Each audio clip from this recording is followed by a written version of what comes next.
నమస్కారం. Kapil chit funds శుభమస్తు కార్యక్రమానికి స్వాగతం. మీరు ఫోన్ చేసి రిజిస్టర్ చేసుకోవాల్సిన IVRS నంబర్స్ 5051010631255563. మీరు రిజిస్టర్ చేసుకునే విధానం మీ పేరు, పుట్టిన తేదీ, పుట్టిన సమయం, పుట్టిన స్థలం, అలాగే మీ సమస్య.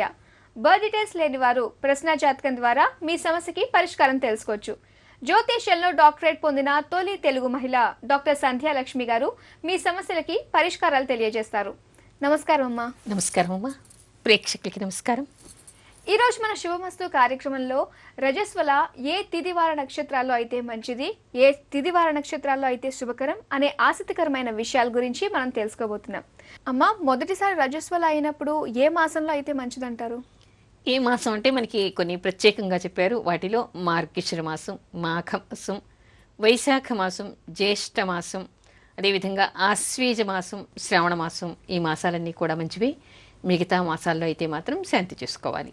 ఓకే, అయితే ఏ వారాల్లో రజస్వల అయితే శుభకరం అంటారు? మనకి శుభగ్రహాల వారాలు ఉన్నాయి కదా.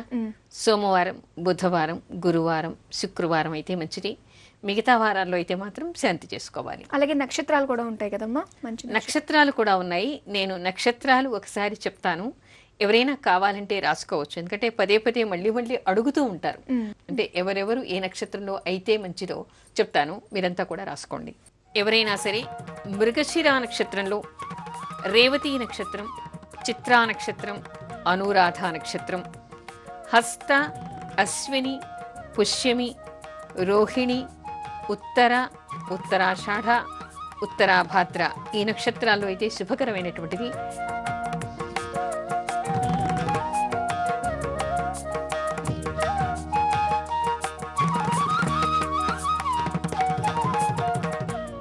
అమ్మ, మరి ఏ నక్షత్రాల్లో ప్రథమ రజస్వల అయితే శాంతులు చేసుకోవాలంటారు? ఏ నక్షత్రాలు కూడా చెప్తానమ్మా. చాలా మందికి మీ ఇళ్లలో మీ అమ్మాయిలు ఏదైనా నక్షత్రంలో అయినప్పుడు ఇది శాంతిగా చేసుకోవాలా అక్కర్లేదా అని చెప్పేసి సందేహపడుతూ ఉంటారు, పదే పదే అడుగుతూ ఉంటారు. అందుకని ఈ నక్షత్రాలు రాసుకోండి లేదా ఫోటో తీసుకోండి. భరణి, మఖ, పుబ్బ, పూర్వాషాఢ, పూర్వభాద్ర, మూల, జ్యేష్ఠ, ఆర్ద్ర, ఆశ్లేష నక్షత్రాల్లో అయితే మాత్రం మీరు శాంతి చేయాలి.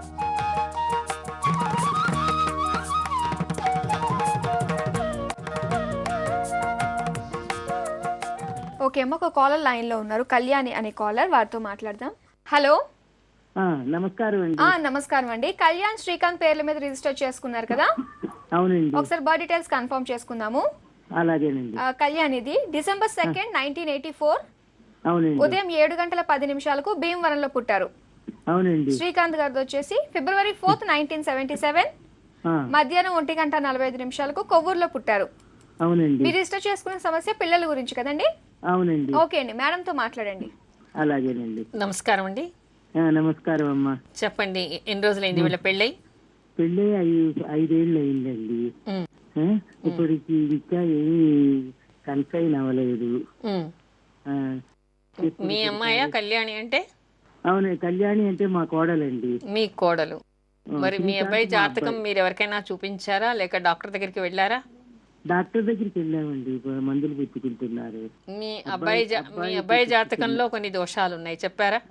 ఎవరికి? మీ అబ్బాయి. మా అబ్బాయికి మందులు ఇస్తున్నారండి. అదే మీ అబ్బాయి జాతకంలోని కొన్ని దోషాలు ఉన్నాయి, అందుకని డాక్టర్లు కూడా మీకు అదే విషయం చెప్పారు కదా? అవునండి. దానికోసం చెప్పేసి సుబ్రహ్మణ్య స్వామికి చేసుకోవాలి, అదేవిధంగా విష్ణుమూర్తికి చేసుకోవాలి. సంతాన గోపాల స్వామి మంత్రాన్ని, లలితా సహస్రనామాన్ని, తర్వాత గర్భరక్షాంబికా మంత్రాన్ని ఇద్దరూ చదవాలి. మీ అబ్బాయి ముఖ్యంగా విష్ణు సహస్రనామం రోజు పారాయణ చేయమనండి. తర్వాత అదేవిధంగా సంతాన గోపాల స్వామి మంత్రాన్ని కూడా చేసుకోమని చెప్పండి. అమ్మాయి జాతకంలో కంటే కూడా మీ అబ్బాయి జాతకంలో కొంచెం దోషాలు ఉన్నాయి కాబట్టి వీటికి పరిహారం చేసుకుని ఎక్కడైనా నాగ ప్రతిష్ఠ చేయించండి. తర్వాత షష్ఠీ స్తోత్రాన్ని ఒక 1000 సార్లు ఇద్దరిని పారాయణ చేయమనండి. అలా చేస్తే ఎటువంటి అవకాశాలు ఉన్నాయమ్మా. ఓకే, మరి విన్నారు కదండి. మరి మేడం చెప్పిన పరిహారాన్ని కూడా మీరు చేసుకోండి, మీకు త్వరలోనే మనవలు పుడతారు. ఆల్ ది బెస్ట్ అండి. అమ్మ, మరి రజస్వల ఏ సమయంలో అయితే శుభకరం అంటారు? ప్రథమంగా రజస్వల తెల్లవారుజామున కానీ, సూర్యోదయం తర్వాత కానీ ఉదయ సమయాల్లో అయితే శుభకరమే. అమ్మ, ప్రథమంగా రజస్వల ఏ సమయంలో అయితే శాంతి చేసుకోవాలంటారు? ప్రథమంగా అంటే ఇక్కడ సూర్యోదయ సమయానికి కానీ, సూర్యాస్తమయ సమయానికి కానీ, మిట్ట మధ్యాహ్నం సమయంలో కానీ, గ్రహణ సమయంలో కానీ వర్జంలో కానీ 2 తిథుల మధ్య కాలంలో కానీ 2 నక్షత్రాల మధ్య కాలంలో కానీ ఏ నక్షత్రంలో అవుతోందో ఆ నక్షత్రాధిపతి మృత్యుభాగలో ఉన్నప్పుడు కానీ అలాంటి సందర్భాల్లో వచ్చినప్పుడు అమావాస్య రోజు కానీ పౌర్ణిమ రోజు కానీ తర్వాత మనకి కొన్ని తిథులు కూడా ఉన్నాయి. షష్ఠి రోజు కానీ విదియ రోజు కానీ అష్టమి రోజు కానీ నవమి రోజు కానీ ద్వాదశి రోజు కానీ చతుర్దశి రోజు కానీ పౌర్ణిమ ఆ తర్వాత మనకి అమావాస్య ఈ తిథులన్నీ కూడా మనకి శాంతి చేసుకోవాల్సినవే. అమ్మ యోగాలు అంటూ ఉంటారు కదా, అసలు యోగాలు అంటే ఏంటి? అంటే ఇక్కడ మీరు అడిగేటువంటి తిథివార యోగాల్లో మనకి ఏమిటంటే తిథి వార నక్షత్ర యోగ కరణాలు అని చెప్పేసి పంచాంగం అంటే ఈ 5 అంటారు. తిథి వారం నక్షత్రం యోగం కరణం. అయితే మనకి నక్షత్రాలు ఎన్ని 27 నక్షత్రాలు ఏ విధంగా ఉన్నాయో మనకి యోగాలు కూడా రోజు ఒక యోగం ఉంటుంది. అలా 27 యోగాలు ఉంటాయి. అయితే ఈ యోగాల్లో ఏ రోజు ఏ యోగంలో అయితే దోషం అంటారు? ప్రథమ రజస్వల. ప్రథమ రజస్వల. వీటికి కూడా మనకి వ్యతిపాత యోగం అని పరీఖ యోగం అని వజ్ర యోగం అని ఇలాంటి యోగాలు కొన్ని ఉన్నాయి. అంటే దుష్ట యోగాలు ఉన్నాయి. వాటిలో అయితే మాత్రం దోషం అంటారు. దానికోసం చెప్పేసి శాంతి చేసుకోవాలి. అయితే చాలా మంది యోగాలు కరణాలు అంత ఐడియా ఉంది. కరణాల్లో కూడా ఏమిటంటే మనకి చతుష్పాత శకుని ఇలాంటి యోగాలు కూడా ఉన్నాయి. వాటిలో అయినా కూడా మనం శాంతి చేసుకోవాలి. ఓకే అమ్మా, శ్రీహర్ష అనే కాలర్ లైన్ లో ఉన్నారమ్మా, వారితో మాట్లాడదాం. హలో హలో, నమస్కారం అండి. నమస్తే అమ్మా. శ్రీహర్ష పేరు మీద రిజిస్టర్ చేసుకున్నారు కదా, ఒకసారి బర్త్ డీటెయిల్స్ కన్ఫర్మ్ చేసుకుందాము. 16th May 1998 రాత్రి 8:50 నెల్లూరులో పుట్టారు. ఓకే అండి, మీ సమస్య ఏంటో మేడంతో చెప్పండి. నమస్కారం అమ్మా. నమస్తే అమ్మా. చెప్పండి. బాబుకి ఆరోగ్యం సరిగ్గా ఉండదు మేడం. వయస్సుడు, కొంచెం మానసికంగా చిన్న చిన్న ట్రబుల్స్. ఏమిటి చిన్నపిల్లాడే కదా, ఏమిటి మానసిక సమస్య ఏమిటి? ప్రతి దానికి భయపడతాడు మేడం. నిద్రలో గాని భయం ఎక్కువగా ఉంటుంది. అంతే, పెద్ద ప్రాబ్లం కాదు అది ఒకటి. నెక్స్ట్ బోన్స్ బాగా ఇబ్బందిగా ఉంది, కాల్షియం లెస్ అయ్యి. ఇప్పుడు కొంచెం ఇంప్రూవ్మెంట్ ఉంది మేడం. అది హెల్త్ కి సంబంధించి అది ఒక ట్రబుల్. నెక్స్ట్ బాబుకి ఏదైనా వాహన గండాలు ఉన్నాయా అనేది ఒక సందేహం మేడం. ఎవరన్నా చెప్పారా అలాని? లోకల్లో చూపిస్తే ద్విచక్ర వాహన గండం ఉంది అని చెప్పాడు మేడం. వాహన గండం ఏం లేదమ్మా. అసలు కుజుడే సరిగ్గా లేడు. కుజుడు 6 ఉన్నాడు. కుజుడు 6 ఉంటే ఇక్కడ వాహన గండం ఉండదు. తర్వాత అష్టమాధిపతి అయినటువంటి చంద్రుడు వలన ఇప్పుడు మొన్నటి వరకు కూడా చంద్ర మహర్దశ నడిచింది. అష్టమాధిపతి అయ్యాడు కాబట్టి అక్కడ చంద్ర బలం కూడా సరిగ్గా లేదు కాబట్టి ఇతనికి ఎక్కువగా ఆందోళన భయం ఉండేది. ఇప్పుడు ఆ చంద్ర మహర్దశ కూడా వెళ్ళిపోయింది. మీరు భయపడాల్సినటువంటి అవసరం ఏమీ లేదు ఈ అబ్బాయి గురించి. ఇక నుంచి అలా ఏం ఉండదు. పౌర్ణిమ రోజు లలితా సహస్రనామం చేస్తూ ఉండండి. తర్వాత స్కంద కవచం ఈ అబ్బాయి పేరు మీద చదువుతూ ఉండండి. ఇతనికి వాహన గండం ఏమీ లేదు. భయపడే అవసరం అంతకంటే లేదు.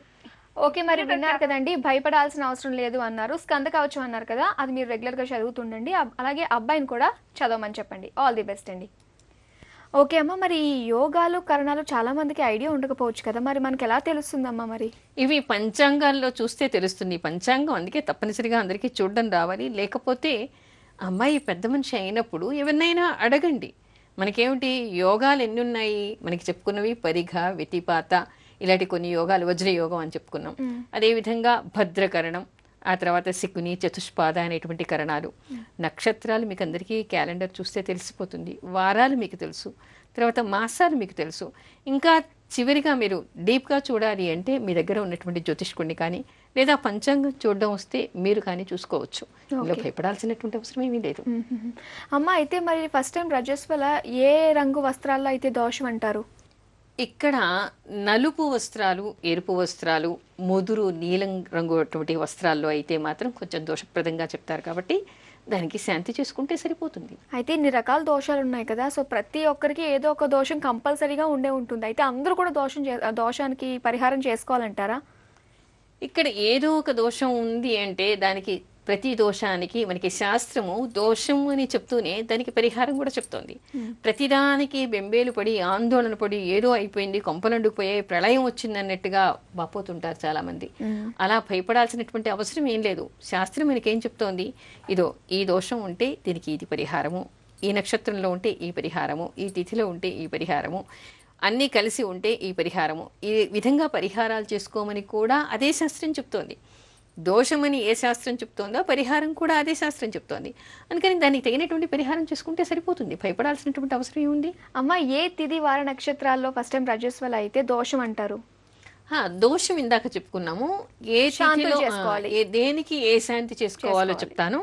ఎవరైనా కూడా రాసుకోవచ్చు. అంటే ఏ తిథి రోజు అయితే ఏం దానం చేయాలి, ఏ వారం అయితే ఏ దానం చేయాలి, ఏలాగా ఏ చేస్తే ఈ శాంతి జరుగుతుంది అనే దానికి నేను చెప్తాను. కావాలంటే రాసుకోండి.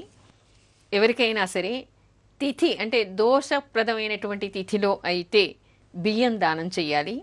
ఆ తర్వాత దోష వారంలో అయితే శాఖాదానం అంటే ఏదైనా కూరగాయలు దానం చేయాలి. దోష నక్షత్రం అయితే ఆవు నెయ్యి దానం చేయాలి. దోషం యోగంలో అంటే ఏదైనా ఇప్పుడు ఇందాక మనం 27 యోగాలని చెప్పుకున్నాం కదా, అది దోష యోగం అయినప్పుడు ఏంటంటే పళ్ళు దానం చేస్తే సరిపోతుంది. అవి ఏ పళ్ళైనా పర్వాలేదు. మీకు ఏ సీజన్లో దొరికేటువంటి పళ్ళు ఆ సీజన్లో మీరు దానం చేయవచ్చు. అదేవిధంగా దోష కరణం అయితే వస్త్ర దానం చేయాలి అని చెప్పేసి మనకి శాస్త్రం చెప్తోంది. ఆ తర్వాత దోష లగ్నం అయితే శక్తి కొద్దీ బంగారం వస్త్రం కూడా దానం చేయాలి అనేటువంటి విశేషాలు మనకి కనిపిస్తున్నాయి. దోష లగ్నాలు ఏమిటమ్మా? దోష లగ్నాలు అంటే మనకి పాపగ్రహ లగ్నాలు కొన్ని ఉన్నాయి కదా, వాటిలో మేషం, ఆ తర్వాత వృశ్చికం, ఆ తర్వాత సింహం, తర్వాత మకరం, కుంభం, ఇవన్నీ కూడా పాపగ్రహాలకి ఇళ్ళు అనమాట. వాటి స్వరాసులు కాబట్టి అవి దోష లగ్నాలుగా చెప్తారు. ఆ లగ్నాల్లో అయితే ఈ శాంతి చేసుకోవాలి. ఓకే అమ్మ, కావ్య అనే కాలర్ లైన్లో ఉన్నారు, వాళ్ళతో మాట్లాడదాం. హలో. హలో, నమస్కారం అండి. నమస్కారం అమ్మా. కావ్య పేరు మీరు రిజిస్టర్ చేసుకున్నారు కదా? అవునండి. ఒకసారి బర్త్ డీటెయిల్స్ కన్ఫర్మ్ చేసుకుందాము. ఫిబ్రవరి 23, 1991 ఉదయం 8:30 కొత్తగూడెంలో పుట్టారు. అవునండి. ఓకే అండి, మీ సమస్య ఏంటో మేడంతో చెప్పండి. జాబ్ గురించి, మ్యారేజ్ గురించి, ఫ్యూచర్ గురించి తెలుసుకుందామని. మ్యారేజ్ గురించి, జాబ్ గురించి, ఫ్యూచర్ ఎలా ఉంటుంది? ఫ్యూచర్ అంతా ఇక్కడ చెప్పడం కుదరదు కదమ్మా. మీకు మ్యారేజ్ అయితే ఈ సంవత్సరంలో అయ్యేటువంటి అవకాశం చాలా ప్రబలంగా ఉంది. ప్రయత్నాలు చేయండి. కామేశబద్ధ మాంగళ్య సూత్రశోభిత కందర అనేటువంటి మంత్రాన్ని చదువుకోండి. ఉద్యోగం ఇదివరకే చేస్తున్నారా? లేదు, చదువు అయిపోయింది. ఏం చదువుకున్నారు? ఇంజనీరింగ్ చదువుకున్నారు. మీరు ఇంకా పై చదువులు కూడా చదివేటువంటి అవకాశం మీకు చాలా ఉందమ్మా. ఉన్నత చదువులు మీరు ఇంకా చదవాలనుకుంటే కూడా చదవండి. ఆ తర్వాతనే ఉద్యోగ ప్రయత్నాలు చేయండి. మీకు ఉన్నత విద్య మీకు ప్రాప్తం ఉంది.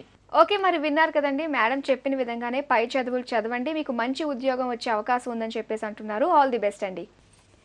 ఓకే అమ్మ, అయితే మరి రజస్వల వయసు గల పిల్లలు ఎరుపు, నలుపు ఇలాంటి రంగుల్లో వస్త్రాలు ధరించకూడదు అంటారా? ధరించకూడదు అంటే ఇక్కడ ఏమిటంటే ఏ సమయం అనేటువంటిది ఎవరు చెప్పలేరు కదా. ప్రకృతి సిద్ధమైనటువంటిది, ప్రకృతి నిర్దేశించినట్టుగా వచ్చేటువంటిది కాబట్టి ఆ వయస్సు వచ్చినటువంటి పిల్లలకి ఇక అవుతారేమో, రజస్వల అయ్యేటువంటి సమయం దగ్గరికి వచ్చిందని భావించేవాళ్ళు అయిపోయే వరకు కూడా మీరు నలుపు వస్త్రాలు కానీ, ముదురు నీలం వస్త్రాలు కానీ, ఎరుపు వస్త్రాలు కానీ పిల్లలకి వేయకండి, ఆడపిల్లలకి వేయకండి. వేస్తే ఏమిటంటే ఆ వస్త్రాల్లో కూడా అయ్యేటువంటి అవకాశం ఉంది కాబట్టి దాన్ని మీరు ఆ దోషాన్ని తప్పించిన వాళ్ళు అవుతారు. అందుకని మంచి రంగు వస్త్రాలని వేస్తూ ఉండండి పిల్లలకి. అమ్మ, మరి ఇన్ని రకాల దోషాలు ఉన్నాయి కదా, వీటిలో ఫర్ ఎగ్జాంపుల్ ఆదివారం, అమావాస్య, నల్లబట్టలు ఇలాంటి టైంలో మరి రజస్వల అయితే మరి దోషాలు చాలా ఎక్కువగా ప్రబలంగా ఉంటాయి అనే భావన నిజమే, ప్రబలంగా ఉండొచ్చు. అందుకని భయపడాల్సినటువంటి అవసరం ఏం లేదు కదా. దీనికి అంటే మీరన్నట్టుగా వారము, నక్షత్రము, యోగము, కరణము, లగ్నము, నల్లబట్టలు, అమావాస్య ఇలా అన్ని చెడువే కలిసి వచ్చాయి ఎవరికైనా ఉదాహరణకి అని అనుకోండి. దానికి హోమశాంతి ఉంది. భయపడాల్సింది ఏమిటి? ఎన్నిటికో మనం హోమాలు చేస్తున్నాం. దీనికి కూడా హోమశాంతి చేసి రుద్రాభిషేకం చేసి భువనేశ్వరి పూజ అని ఉంది. భువనేశ్వరి పూజ ఎవరైనా సరే, ఏదైనా మీ నక్షత్రం ఇటువటుగా ఉంది, మీకు తెలియదు, ఏం చెయ్యాలి, రకరకాలుగా వస్తాయి. కొంతమంది దాన్ని చూసుకోలేరు, ఆ నక్షత్రాలు తెలుసుకోలేరు. అలాంటప్పుడు ఏమిటి, హాయిగా 4వ రోజు దాటిన తర్వాత రజోదర్శనం ఆగిపోయిన తర్వాత చక్కగా కూర్చోబెట్టి అమ్మాయి చేత భువనేశ్వరి పూజ చేయిస్తే చాలా శాంతి అని మనకి ప్రామాణిక గ్రంథమైనటువంటి ధర్మసింధులోనే చెప్పబడింది. అందుకని అమ్మవారి పూజ చేయించండి, సరిపోతుంది. భయం ఎందుకు? ఆ తర్వాత కాత్యాయని వ్రతం అని కూడా చేయిస్తారు, అది కూడా రుద్రాభిషేకం, అన్నదానం చేయటం, ఇవి చేస్తే సరిపోతుంది కదా. ఓకే ఓకే అమ్మ, ఇవాళకి సమయం కూడా అయిపోయింది. మళ్ళీ రేపు కలుసుకుందాం అమ్మ. అలాగే. ఇది ఇవాల్టి కపిల్ చిట్ ఫండ్ శుభమస్తు కార్యక్రమం. మీ జాతక సమస్యలకై మీరు రిజిస్టర్ చేసుకోవాల్సిన IVRS నంబర్స్ 5051010631255563. మరిన్ని ఆసక్తికరమైన విషయాలతో రేపటి శుభమస్తు కార్యక్రమంలో మళ్ళీ కలుసుకుందాం. అంతవరకు సెలవు. నమస్కారం.